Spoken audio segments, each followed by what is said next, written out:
দেশি কোনো ঝামেলা নাই, ইনকাই বিয়াবি ইনকাই সারা বছরই। এই দেশিগুলো আমার সবচেয়ে ভালো লাগে। তোরে আপনার এই বছরই পাবো 11টা বাচ্চা পাবো। 11টা বাচ্চা একবারে? একবার 11টা পাবো। 5টা দেশি গাভী না পালে আপনি 2টা বিদেশি গাভী পালেন। আমার খাদ্য দিতে আমি সমস্যা মনে করি। খাদ্য জোগাড় করার অসম্ভব হয়ে যায়। একটা গরু আছে আমার, তাই ওই খাদ্য জোগাড় করা পায় না, মানে খুব খাদ্য খায়। গোটাল পালা আমি একলাই খাবি সেই অবস্থা।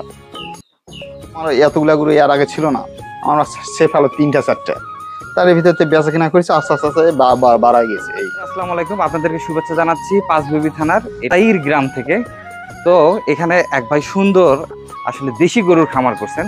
তো ভাই বাইরে যাচ্ছিলেন বাড়ি থেকে, আমরা হঠাৎ করে তার দেখা পাই এবং সৌভাগ্যক্রমে আজকে ভিডিওটা আপনাদের মাঝে উপহার দেওয়ার চেষ্টা করব।